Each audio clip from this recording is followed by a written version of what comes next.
Now, from WYDC TV, this is Big Fox News at 10.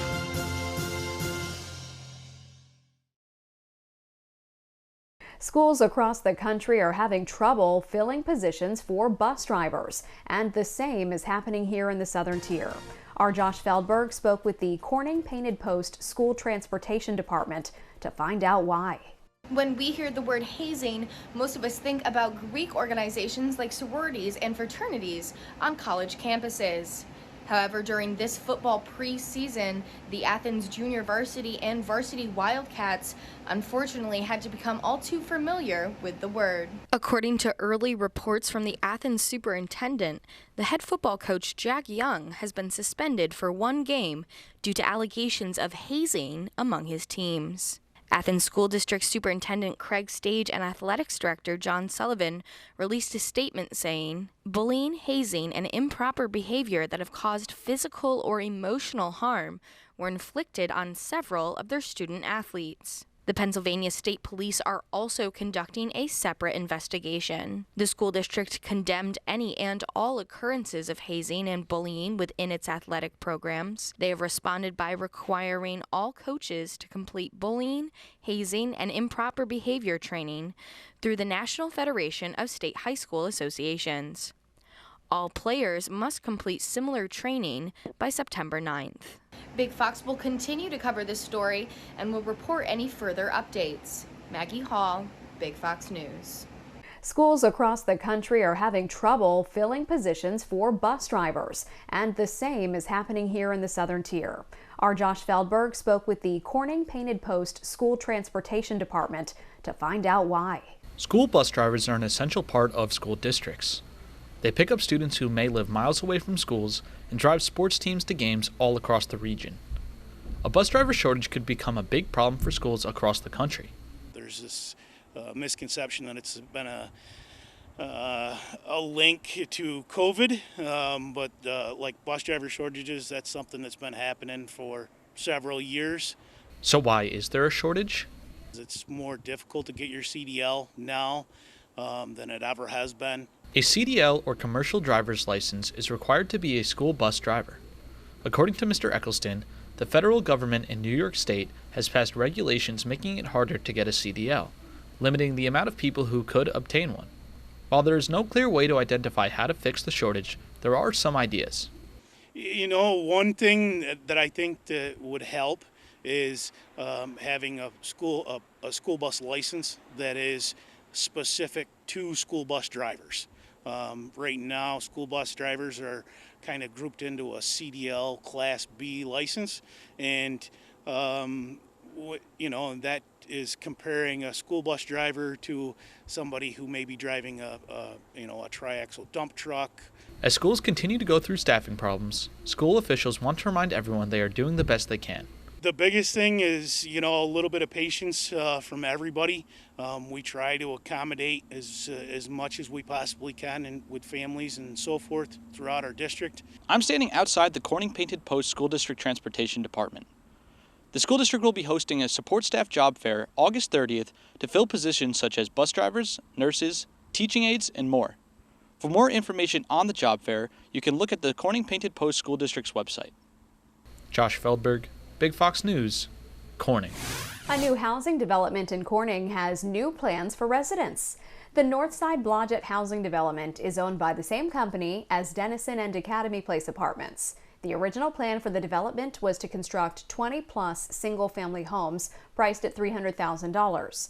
Due to supply chain issues from COVID and the housing market, the homes will now be available as rental properties. A judge has ruled that the Justice Department must release a redacted affidavit connected to the search of former President Trump's Mar-a-Lago estate. Madeline Rivera has details. After weeks of waiting, the public will now get a chance to see parts of the affidavit behind the Mar-a-Lago search.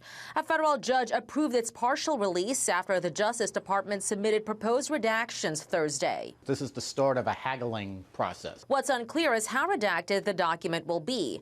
The judge says the government has met its burden of showing a compelling reason to seal portions of the affidavit to avoid compromising the case. I imagine what the government is most concerned about is the identities of informants. The battle over the documents has been going on for more than a year, according to the Washington Post, which cites a National Archives email to former President Trump's lawyers from May of 2021, demanding the return of about 24 boxes of official records. Even the White House counsel agreed. On Truth Social, the former president maintains he did nothing wrong. But some still want the DOJ to release the entire affidavit. I've learned through my time in politics that half measures often don't work, and so I think what the judge do is release all the information. I think that's in the public's interest. Legal experts say it's all a matter of time. If charges get filed in this case, all of this stuff is going to become public in any event. It's just a question of when. Another federal judge has given Trump until Friday to better explain why he needs a neutral third party to review the documents that were seized in Mar-a-Lago. In Washington, Malda Rivera, Fox News. The Commerce Department has updated the second quarter gross domestic product. It says the economy declined 0.6% in the spring. Though it indicates a slowdown, it's not as severe as initially estimated. And consumer spending rose 1.5% in the spring, which is a positive sign. There's a new reading on the job market. The number of new claims for unemployment benefits last week declined by 2,000 to 243,000. It's an improvement and fewer than economists were expecting. The number of continuing claims, those still receiving benefits, also declined to 1.42 million. It will cost you more for a mortgage this week, with rates jumping to the highest level since June, adding pressure to the fast-cooling housing market. The average rate on a 30-year fixed mortgage climbed to 5.55% this week. That's according to Freddie Mac. It's nearly double the rate from a year ago, though it is down slightly from June levels. Still ahead, we have your complete forecast. Plus, Amazon to shutter its Amazon Care telehealth unit and the SEC investigating Twitter spam accounts. That and more coming up. Here's your local stock market update from Big Fox.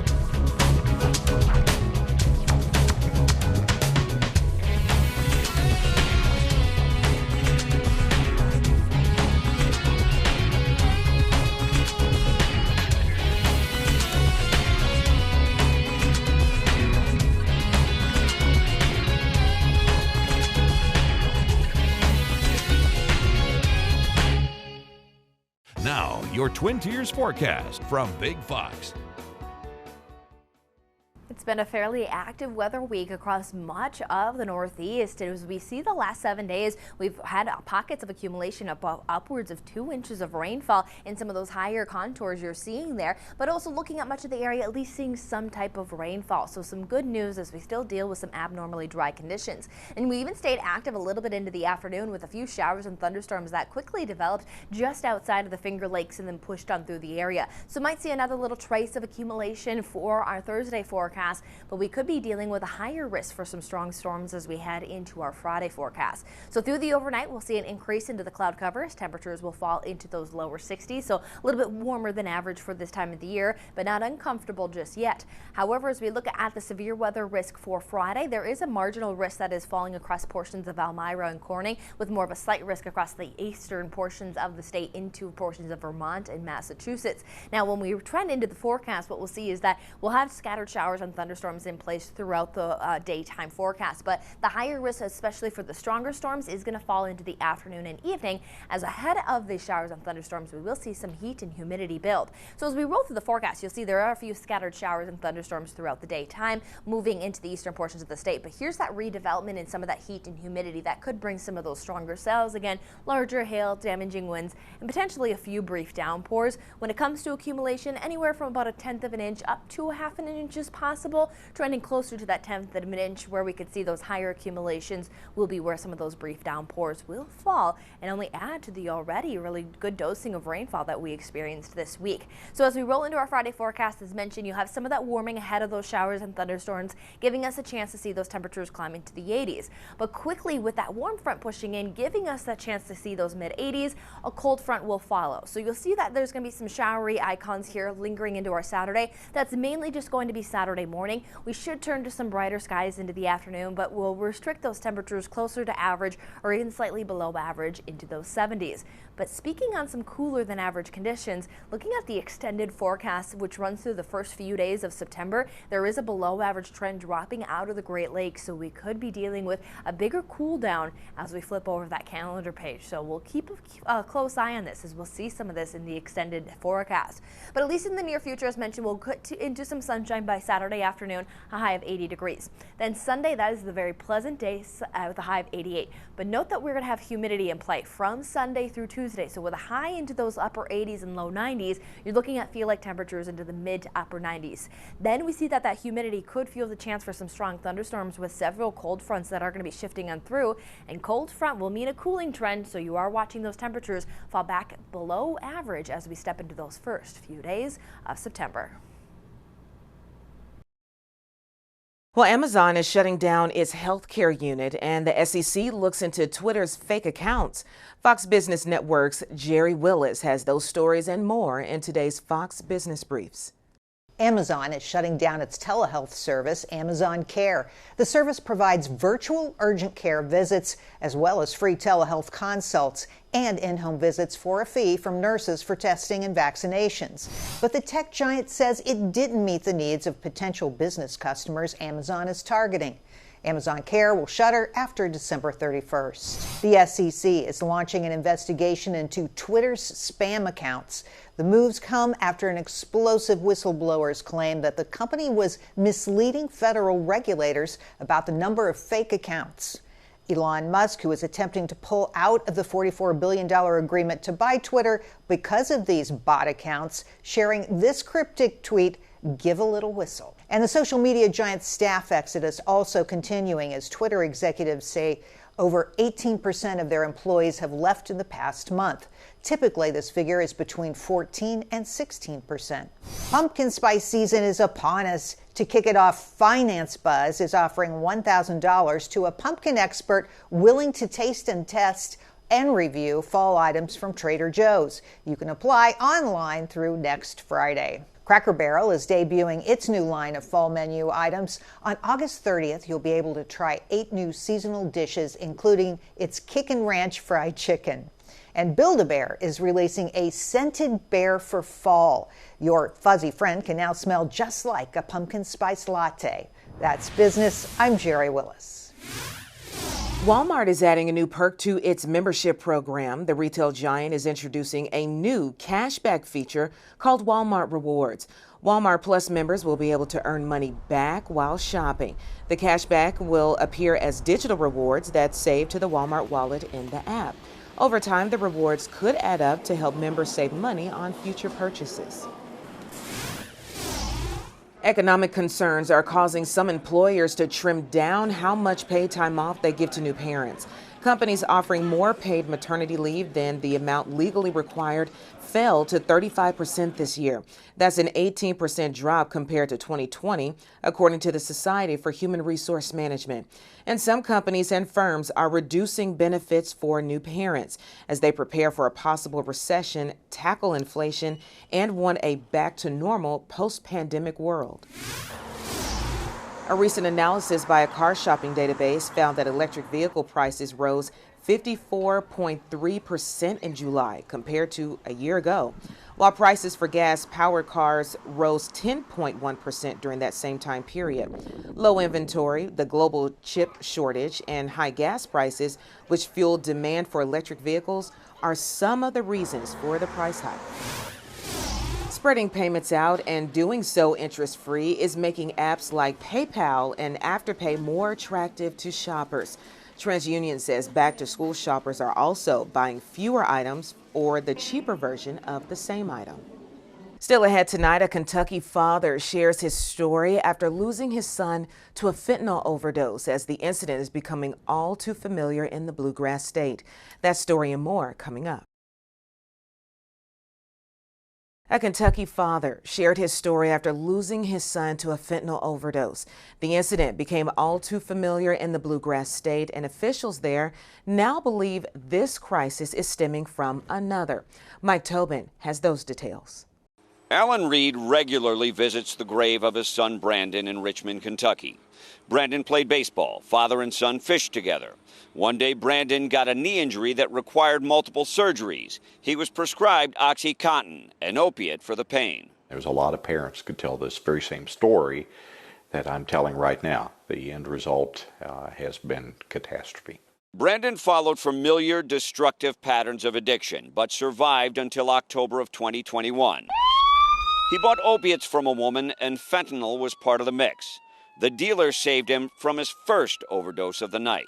She revived him with Narcan. Then she drove him to get his last dose.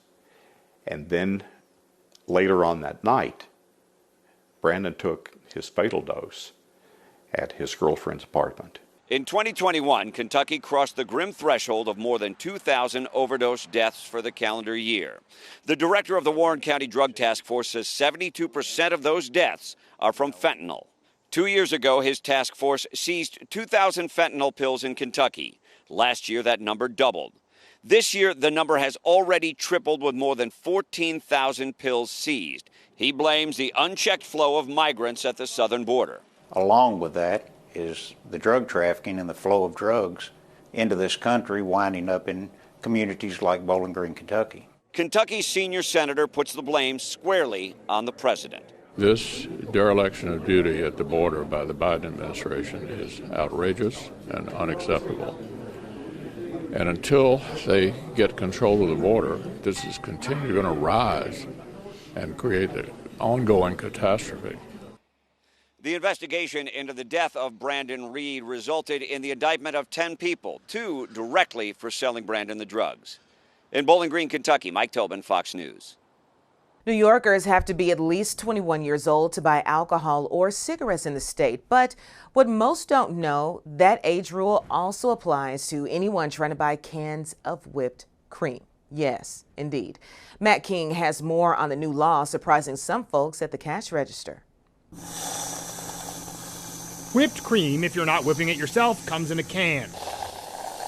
And as of November of last year, to purchase a spray can of whipped cream in the state of New York requires the buyer to show an ID, proving they're 21 or older. I love this bill. State Senator Joseph Addabbo sponsored this bill after receiving a series of complaints from his constituents. They were seeing these canisters, like 25 or so, in the street. Those canisters appeared to originate from within whipped cream bottles. These teenagers, mostly younger, 13, 14, popping them and sucking out the nitrous oxide for a quick high. So-called whippets, full of the same laughing gas used by dentists, allow those inhaling them to get high. Since this bill has become a law earlier this year, we have gotten less complaints, actually no complaints from our constituents. While Addabbo's Senate District 15 may no longer see as many exhausted whippets in the streets, few among the rest of us, who may or may not look 21, seem to remember getting carded for whipped cream in the last year or know of this law's existence. Never heard of such thing. No, I was completely unaware of that. Did not know that. We will follow up on this law throughout the year to make sure it's enforced correctly. Addabbo said he wanted more enforcement and would accept tips about stores in the state not asking for ID from customers buying canned whipped cream. Neither Whole Foods, nor Trader Joe's, nor Wegmans, nor Tops Markets responded to emails asking if their cashiers carded New York customers buying cans of whipped cream in time for this story to make air. On the Upper East Side, I'm Matt King, Fox 5 News. Stay with us. We'll have more after the break. And now for a smile that'll surely come to the faces of fans of the show Friends. You will soon be able to enjoy coffee products that will remind you of the sitcom. According to reports, CentralPerk coffee houses are expected to open in 2023 in various locations across the country. 3 different coffee blends will be sold. Those include We're on a Coffee Break, Dark Roast Blend, How You Doing, Medium Roast, and the Pivot Blend, Medium to Dark Roast Coffee. If you can't make it to a location, those products, get this, will be available on CentralPerk.com. So no way out of it. You can get your cup of coffee. I'm Harriet Wallace. Thank you so much for watching.